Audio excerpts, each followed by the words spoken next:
Ladies and gentlemen, Asian guy here. Something just broke in the precious metals market. Something that was never supposed to see daylight. And when I show you what leaked from the vaulting industry this morning, you're going to understand why three major bullion banks went dark on their trading desks at exactly the same time. I need you to stop what you're doing. I need you to listen to this very carefully, because what I'm about to tell you isn't about price movements. It's not about supply and demand. This is about the biggest fraud in the history of commodity markets being exposed in real time. We just received internal audit documents from a major precious metals custodian. The name doesn't matter. What matters is what they found when they tried to reconcile their physical inventory with their outstanding commitments. They found something that should be mathematically impossible: 50 million ounces of silver.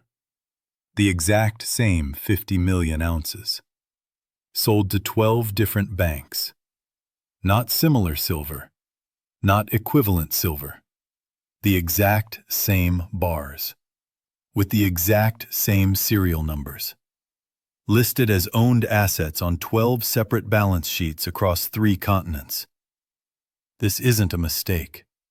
This isn't an accounting error. This is systematic, deliberate, industrial-scale rehypothecation. The same physical metal has been pledged as collateral, sold as inventory, and recorded as assets by 12 major financial institutions simultaneously. Do you understand what this means? 12 banks think they own 50 million ounces that only exists once. That's 600 million ounces of claims backed by 50 million ounces of metal. That's a 12-to-1 fractional reserve system hiding in plain sight. The leaked documents show serial number matches across vault records in London, New York, and Zurich. Bar number LN4479-2847. Same bar. Listed as property of Deutsche Bank in Frankfurt, property of HSBC in London, property of Credit Suisse in Zurich. All claiming full ownership. All using it as collateral for other trades. This is where the system stops making sense. This is where 30 years of paper manipulation meets physical reality. Because someone started asking questions. Someone wanted to take delivery. The documents show that last week, 3 of these 12 banks simultaneously demanded physical allocation of their 50 million ounce positions. Not cash settlement, physical bars. They wanted the metal moved to their own private vaults. That's when the house of cards started shaking. Because you can't deliver the same 50 million ounces to 3 different locations. Physics doesn't work that way. You can print infinite paper claims, but you can't duplicate matter. The custodian tried to stall. They offered premium cash settlements. They suggested equivalent allocations from other lots. But these banks weren't interested in alternatives. They wanted their specific silver. The silver they had been paying storage fees on for years. This is where things get darker. The audit trail shows this isn't an isolated incident. The same pattern exists across multiple custodians, multiple metals, multiple continents. The entire precious metals storage industry appears to be running a massive shell game with client assets. Think about the implications.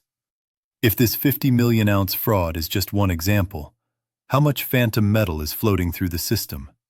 How many banks think they own silver that doesn't exist? How many pension funds, how many sovereign wealth funds have been sold the same bar? The leaked documents reveal something even more terrifying.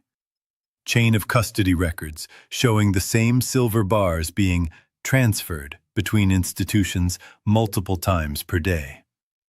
Bar XY7721-9943 shows ownership transfers to 7 different entities in a single trading session. 7 sales of the same physical metal in 6 hours. This explains everything. It explains why physical premiums have been exploding. It explains why delivery delays have stretched to months. It explains why every time someone demands large-scale physical settlement, the entire market convulses. The banks thought they were playing with paper.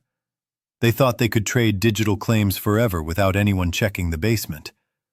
But someone went to the basement. Someone counted the bars, and the numbers don't add up. What happens next is predictable and terrifying. When word spreads that the same inventory has been sold to multiple buyers, every bank that thinks they own physical metal is going to demand immediate audit verification. They're going to want to see their specific bars. They're going to want independent confirmation that their silver actually exists. The custodians can't comply. They can't show 12 banks the same 50 million ounces. They can't produce 600 million ounces from 50 million ounces of inventory. The math breaks down. The system implodes. This morning, 3 major precious metals dealers suspended client withdrawals pending systems upgrades. 2 large custodian vaults announced temporary processing delays for physical allocations. This isn't coincidence. This is panic containment. The leaked documents show emergency conference calls between the major players, desperate attempts to coordinate a response before the public catches on. But you can't coordinate physics. You can't coordinate inventory that doesn't exist. The transcripts from these calls are devastating. One executive from a major London vault admits, "We've been operating on the assumption that less than 8% of allocated clients would ever demand simultaneous physical delivery. That assumption just became fatal." Another voice on the call, identified as senior management from a Swiss custodian, responds, "Our legal department is telling us that if this becomes public knowledge, we're looking at criminal fraud charges across multiple jurisdictions.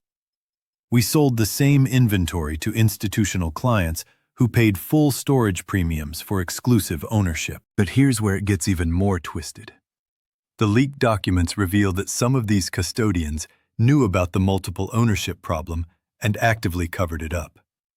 Internal memos from 18 months ago show explicit discussions about managing allocation conflicts and optimizing storage efficiency through strategic inventory overlap.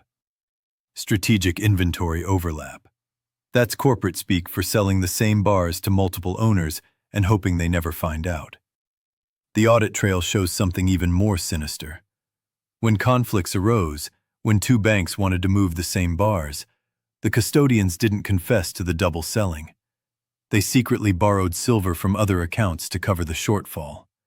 They robbed Peter to pay Paul, creating an ever-expanding web of phantom ownership. One leaked spreadsheet titled Allocation Conflicts Q3 lists over 400 separate incidents where the same physical bars were claimed by multiple owners. 400 incidents in 3 months. This wasn't occasional mismanagement. This was systematic deception on an industrial scale. The document shows how they resolved these conflicts. Account shuffling, creative reassignment of serial numbers, emergency purchases from spot markets to cover gaps. But each resolution created new problems. Each borrowed bar from account A to satisfy account B left account A vulnerable to its own allocation conflict. It's a shell game played with other people's wealth. A Ponzi scheme where the collateral is strategic metals. And like all Ponzi schemes, it works perfectly until too many people want their money back at the same time. The leaked emails reveal something that should terrify every precious metals investor. The fraud isn't limited to silver. The same rehypothecation practices appear across gold, platinum, and palladium storage. One internal report estimates that across all 4 metals, the actual physical inventory represents only 14% of the outstanding ownership claims. 14%. That means for every 100 ounces that investors think they own, only 14 ounces actually exist in the vaults. The rest is accounting fiction, backed by legal disclaimers buried in 40-page custodial agreements. The documents show how the fraud escalated during crisis periods. During market stress, when clients demanded physical delivery, the custodians couldn't source enough metal to satisfy demand. So they got creative. They started issuing delivery certificates for metal that didn't exist, promising future allocation from incoming deposits. But the incoming deposits never materialized. Industrial demand consumed available supply. Mining production remained flat. The gap between promises and reality widened into a chasm. One particularly damning email thread discusses the Halloween strategy, their internal code name for dealing with allocation conflicts around high-demand periods. Quote, "If we can delay physical settlements until after year-end reporting, we can use Q1 inflows to cover Q4 shortfalls. Clients won't notice if we're creative with delivery timing." End quote. They were using new client deposits to pay old client withdrawal demands. Classic Ponzi structure applied to precious metals custody. The leaked documents also reveal coordination between different custodians to share phantom inventory. When custodian A couldn't deliver to client X, they would arrange for custodian B to deliver similar bars to client X, while simultaneously claiming those bars were custodian B's property on their own books. It's musical chairs with metallic assets. Everyone keeps moving. Everyone keeps dancing. And nobody wants to count the actual chairs, because everyone knows there aren't enough. But the music just stopped. The leaked audit represents the moment someone actually counted the inventory. And the count doesn't match the claims. Not even close. The ripple effects are already starting. 3 major precious metals ETFs have quietly suspended creation of new shares pending inventory verification procedures. 2 large coin dealers have extended delivery times from weeks to months with vague explanations about supply chain optimization. This morning, I received calls from contacts at 4 different institutional investors, all reporting the same thing. Their custodians are suddenly requiring enhanced documentation for any physical withdrawal requests above certain thresholds. Enhanced documentation is banker speak for stalling tactics. One internal memo from a major vault operator reveals their true desperation. Quote, "We need to immediately implement withdrawal limitations while maintaining plausible operational justifications. Any admission of inventory shortfalls will trigger cascade failures across the entire custody network." End quote. But the containment efforts are failing. The leaked documents include a classified briefing prepared for central bank governors across 7 countries. The briefing's executive summary is devastating. Current precious metals custody practices represent systemic risk to global financial stability. Estimated phantom claims exceed physical backing by factor of 6.7 to 1 across major custodial networks. 6.7 to 1.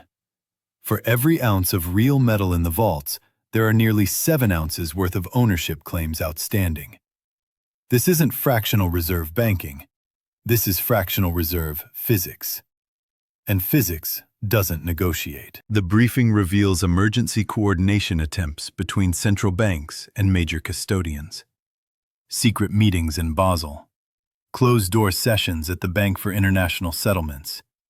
Desperate attempts to engineer a soft landing for a system that's been built on mathematical impossibilities. One particularly revealing section details the cascade failure scenarios that keep central bankers awake at night.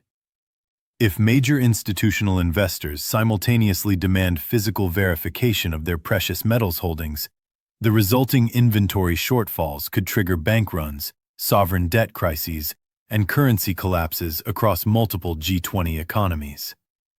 The leaked documents include technical forensics that expose exactly how the fraud was perpetuated. Digital inventory management systems were deliberately programmed with flexible allocation protocols that allowed the same physical bars to appear in multiple client accounts simultaneously. The software included features with names like optimal inventory utilization and dynamic allocation balancing, corporate euphemisms for selling the same assets to multiple buyers. The programmers who built these systems knew exactly what they were enabling. Internal emails from the software development teams are included in the leak. One developer explicitly asks, "Are we certain this multi-claim functionality is legal?" The system allows theoretically unlimited claims against finite physical inventory. The response from management. Legal has approved the feature set. Focus on performance optimization, not policy questions. They built fraud into the code. They automated deception. They created computer systems specifically designed to hide the fact that they were selling the same metal over and over again to different buyers. The leaked documents also reveal how the custodians manipulated physical audits to hide the fraud. When third-party auditors came to verify inventory, the custodians would temporarily borrow metal from other vaults, show it to the auditors, then secretly return it after the audit was complete. One leaked email chain discusses the audit shuffle protocol. Quote, "Transport crew needs to move Block 7 inventory to Facility C before Thursday inspection. Return Saturday after auditor departure. Standard verification theater." End quote. Verification theater. They turned precious metals auditing into a stage performance. They moved the same props from venue to venue, showing auditors phantom inventory that would disappear as soon as the auditors left. The international implications are staggering. The leaked documents show that sovereign wealth funds from 12 different countries have been sold overlapping claims to the same precious metals inventory. When these governments discover that their national reserves are phantom assets, the geopolitical consequences will be seismic. One section of the briefing discusses specific sovereignty exposure incidents. Nation A believes it owns 50 tons of gold in Vault X. Nation B also believes it owns the same 50 tons. Both nations have been paying storage fees. Both nations consider this metal part of their strategic reserves. Both nations are wrong. Emergency legal teams are already being assembled. The leaked documents include invoices for crisis management consultants, international arbitration specialists, and criminal defense attorneys. The custodial industry is preparing for legal warfare on multiple continents simultaneously. But legal preparation can't solve physics problems. You can't lawyer your way out of selling the same metal to 12 different buyers. You can't arbitrate away inventory that doesn't exist. You can't negotiate with mathematics. The documents reveal that some custodians are desperately attempting to source physical metal from any available source to cover their shortfalls.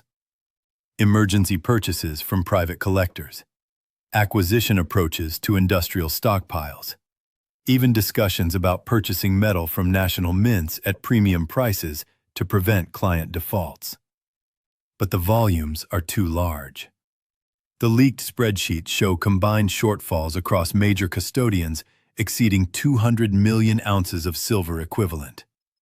There isn't enough spare metal in the entire global market to cover gaps of this magnitude. One particularly desperate internal memo discusses the settlement cascade protocol. When they can't deliver physical metal to Client A, they offer Client A financial settlement at current market prices plus penalties. They use that cash to purchase physical metal for Client B at any available price. But Client C still can't be satisfied, so the cascade continues. It's a wealth transfer mechanism disguised as an inventory management problem. Early clients get financial settlements. Late clients get nothing. The custodians keep the difference and hope nobody notices the timing pattern. Real-time vault inspections are happening across 3 continents as institutional clients demand immediate verification of their holdings. Teams of independent auditors are simultaneously showing up at major custody facilities, demanding to see specific bars with specific serial numbers. The vault operators can't accommodate these requests because the bars don't exist where they're supposed to exist. They've been promised to multiple owners. They've been moved to cover other audit gaps. They've been sold into spot markets to raise cash for legal fees. One leaked security briefing discusses hostile audit scenarios where multiple clients demand simultaneous access to the same inventory. Quote, If Client A and Client B both demand immediate physical verification of bar series XF4400 through XF4499 within the same audit window, operational exposure becomes unavoidable. End quote. They're treating legitimate client requests like hostile actions. They're calling basic inventory verification a hostile audit because they know the inventory doesn't exist to be verified. Force majeure, the nuclear option. The legal declaration that extraordinary circumstances prevent contract fulfillment.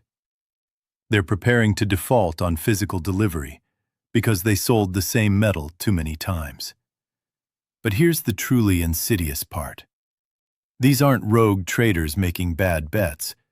This appears to be standard operating procedure across the industry. The documents suggest that fractional reserve precious metals storage has been the norm for decades. The entire system has been running on rehypothecated air. Every time you thought you were buying physical silver, you were buying a claim on silver that might not exist. Every time you paid storage fees, you were paying to store metal that was simultaneously stored for 11 other people. The vault industry has been running the ultimate Ponzi scheme with the world's monetary metals. The implications ripple through everything. If major banks discover their precious metals reserves are phantom, their risk calculations collapse. If sovereign reserves turn out to be accounting fiction, confidence in the entire monetary system cracks. If industrial users can't access the silver they contracted for, supply chains freeze. This is why silver prices have been acting so strangely. This is why small moves create massive volatility. The market has been operating on fictional supply numbers. When reality meets fiction, the fiction burns. The leaked audit documents are spreading through professional trading networks. By tomorrow, every major precious metals player will have seen the evidence. By next week, the demands for physical verification will start flooding in. By next month, the system either confesses to the fraud or collapses under the weight of impossible delivery demands. We're watching the breakdown of the fractional reserve precious metal system in real time. The same system that kept physical prices artificially suppressed for decades is now eating itself alive. The rehypothecation monster has grown too large to feed. What started as one whistleblower's audit has become an avalanche of evidence. More custodians are being forced to admit inventory discrepancies. More banks are discovering their metal doesn't exist. More clients are demanding answers that can't be given. The 50 million ounce fraud isn't the disease, it's the symptom. The disease is a system built on selling the same assets multiple times to multiple buyers while hoping nobody ever checks. That hope just died. By the time the mainstream media admits what's happening, the physical metal will be long gone from public markets. By the time regulators announce investigations, the vault doors will be locked and the legal disclaimers will be flowing. The smart money isn't waiting for official confirmation. They're acting on the leaked proof. If this continues, the price won't be the real problem. The real problem will be that there won't be a market left to have a price.